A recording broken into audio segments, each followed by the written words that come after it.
The Joe Rogan Experience. I have this Sober October group text that I'm in with Ari Shaffir, Bert Kreischer, and Tom Segura, and it's fucking ridiculous. Yeah. Sometimes it's so ruthless and so ridiculous. I just go, oh fuck. I'm in a few of those texts. Yeah, me group too. Texts. And group texts with other comics are the best. It's so great. I also have a group text that's with a couple of my female friends, and like that one, I'll look away from my phone and then I'll look back a minute or two later and there's be like 96 texts, and I'm just like, what happened? And there's 3 different conversations going on Simultaneously. It's just like, yeah, I can't do that. I don't understand that. It's really like being friends with women is a lot of work. It's like, do you prefer being friends with men? I love being friends with men. I also love being friends with women because there's stuff that you can talk to them about that just like, either you can say it to men, but they're not going to have the in-depth discussion about it that you want it to happen.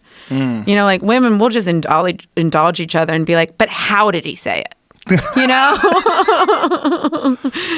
Like, oh, he put a period? Like, was there a period after the text? And they're like, yeah, there was a period. Well, then, yeah, I don't think that's good. Yeah, you know? If he just left it open. Maybe it's casual. Yeah. You know what? How many times have you ever had a conversation when someone just writes something like, sure? Yes. Like, what does that mean? I do it what all. Does sure mean? I do it accidentally sometimes. I'll be like, yeah, sure. Well, no, I won't say right. yeah. I'll just say sure. Right. Do you want to go there? Sure. Okay. She's mad. Yeah. She's mad. Sure? Yeah. What does sure mean? Sure sounds like a fight is about to happen. Yeah. Sure. Sure. You always decide. You always... Another, like, more aggressive would be fine. Fine. Yeah. Do you want to go there? Fine. Oh, fine. Yeah. The fuck's that I'm mean? in trouble. Fine's I'm not in good. a lot of trouble. Fine's not good. You go to pick her up. She's not smiling. Like, what are we doing? Should we do this? Should we stay home? Fine. If you want to fight, let's just do it now and not wait till we get to the restaurant. Yeah, what is fine? The fuck does that mean? I also think it's good for men when women have a lot of female friends because, like, good for the either person you're dating or married to. You should want your girlfriend to have a couple female friends so that she can have the conversations. Oh, yeah. With, like, the more I think about relationships, the more I'm like, no, men and women, like, a husband and wife shouldn't be having all of those discussions. Like, he doesn't want to hear it. He doesn't want to hear it. Have it with your girlfriends and then just talk to him about whatever else. Like, yes, I couldn't agree more. It's an unrealistic expectation. I go on double dates with my wife and her and her friend and me and it winds up being 2 different conversations. I get stuck with the husband and she's talking to her friend like, oh my God, so cute. Oh my God, did he say that? Oh my God, oh my God, oh my God. Yeah. And they just have these rambling girl conversations. I go, hey, let's have one conversation. Yeah. We can't do this 2 conversations things.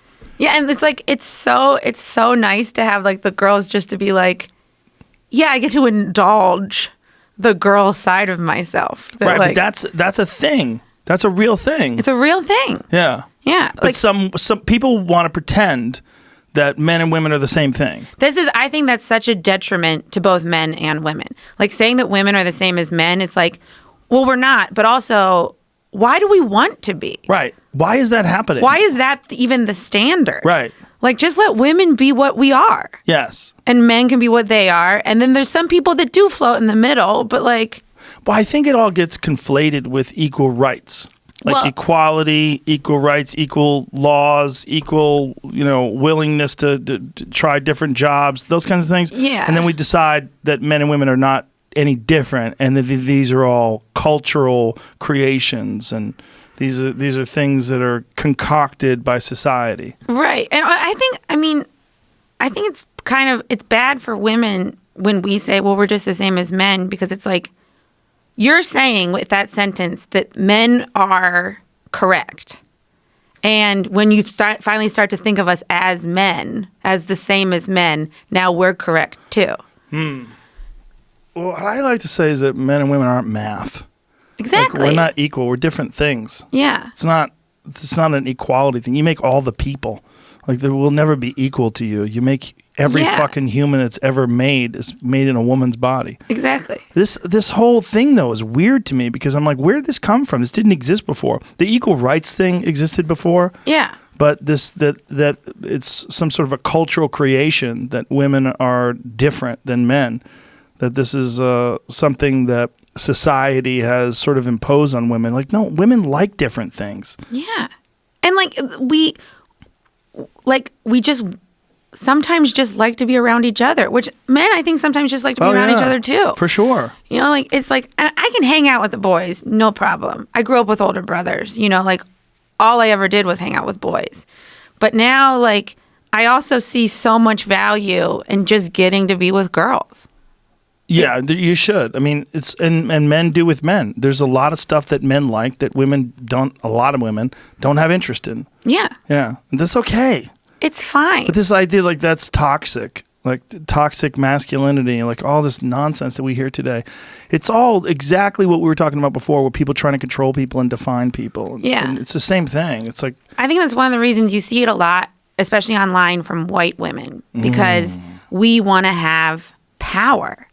You know, like, we want to be able to, and I mean, us being able to tell other people what they can and cannot do or say is us just being like, yep, that's our power now. We might never be better than white men, you know, but we can at least control what you get to say about us. And I think as soon as white women are like, yeah, we do like to have control, then we'll be like, thank you. Let's dismantle all of this. It's the same kind of toxic masculinity, you know, like, it's just like, it's all toxic. yeah. You know, like, how dare you tell black people how to feel about, you know, like, what jokes we can and cannot say about black people. Did you ask any of them? You know, like, you'll see it at shows. I'm sure you see it at stand-up shows where there's, like, white women with their arms crossed. And then, like, when you start talking about race, and then black people who are laughing, and you're like, they're like, you shouldn't be able to tell jokes about black people like that. And it's like, did you look? Well, I think a lot of it, too, is people working in offices all day where they're constantly suppressed. Right. Like, the way you communicate in an office is so vastly different than the way a comic communicates on stage in front of a nightclub. Yeah. It's so different that most people, the vast majority of their day is under the spell of human resources. Right. You know, they have this imposed standard of communication it's not how they want to talk. It's not how they want to behave and think. Like, look, and also, men and women working together is strange. It's strange. And anybody who says it's not strange never worked with women and men together. Right. Because people get attracted to each other, people get petty, people get jealous, people get flirty, people get mean, people get controlling. They play social games with each other. Yeah, and, like, I mean, it's one of those things where it's like, you can't even broach the subject now, Right. because people are like, it's not an issue. And I'm like, no, there are so many issues. It's fraught with issues. Yes. Like, let's talk about it. Like, okay, yeah, there's a lot of sexual harassment that happens in offices, but there's also a lot of legitimate relationships that happen in offices. Yeah. Like, there's flirting, there's one-night stands, there's, you know, like, all of this is happening. People get married and have kids. People fuck for a while, and then they might hate each other, but they Yeah. still got to figure out how to work together. That happens all the time. All the time. The hilarious thing is when that happens and there's a boss and someone who's below them. Yeah. They'll say, oh, he abused his power. And again, I look at it from my perspective where I'm like, I'm attracted to men who are good and powerful.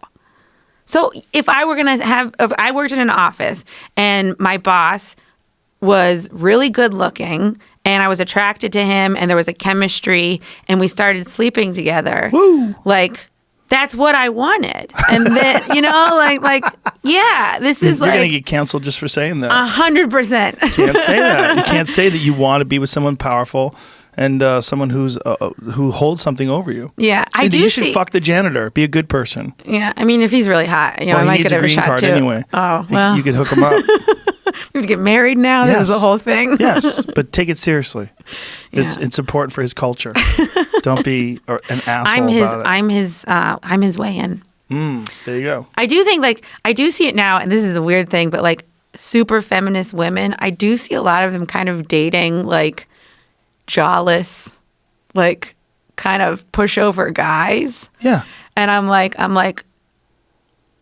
oh, maybe they're the women I'm talking about. They're like, no, I found these soft-boned men, you know, like. Jawless is a fun way to describe it. They're so jawless. Jawless. Jawless men. Fuck, that's such a bummer. Really bad genes like that. Like, ooh, there's not a goddamn thing they can do about that. No, I don't. I don't think you can get a new jaw. They give you a jaw surgery. They could like try to grow your jaw out with like they cut your jaw and break it and ugh. Ugh. I know a lady who got a chin. She had a chin like this. And she didn't want to keep it? No, she didn't want to keep it. So she got a chin implant. I think they might have done something to her actual jaw itself too.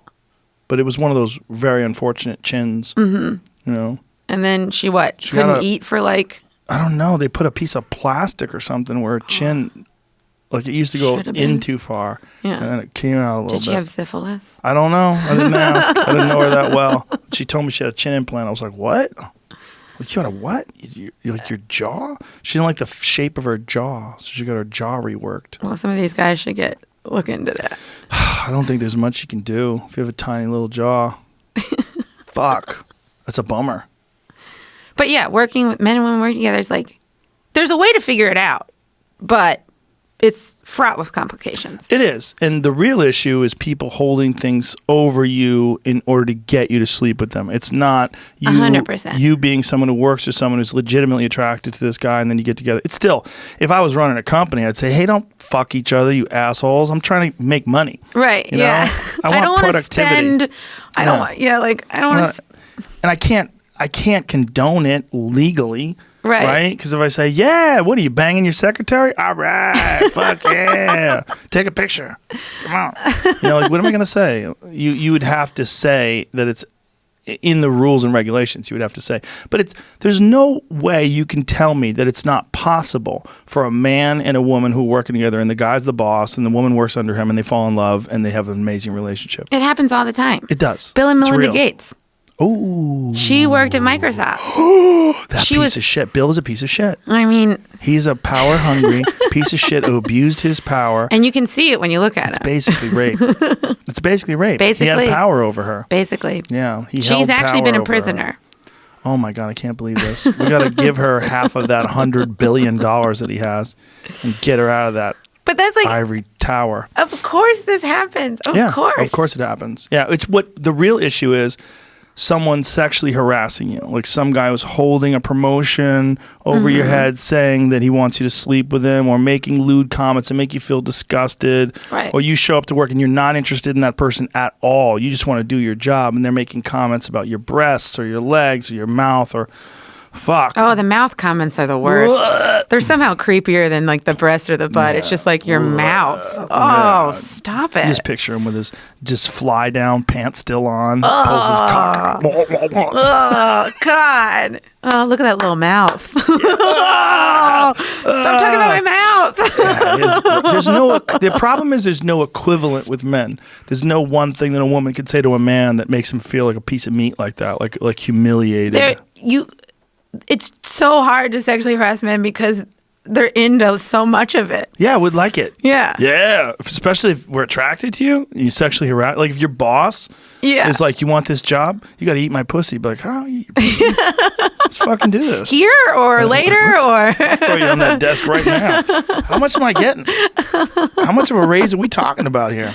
Can I also get a couple extra vacation days? Yeah. How many days do I get and how many can I get? Does it depend on the performance? Yeah. Right. Like, what if I really know what I'm doing? Can we do this a lot? She's like, well, let me see. I don't know. I'll give you a performance review. I know you're married and I have a wife as well. So let's just like keep this on the line. I'll just fuck the shit out of you at work. We're good? Good. We're good? All right, I'll make great. an extra 40, 50 grand a year. By the way, we are going to need to get something to lock that door. The Joe Rogan Experience.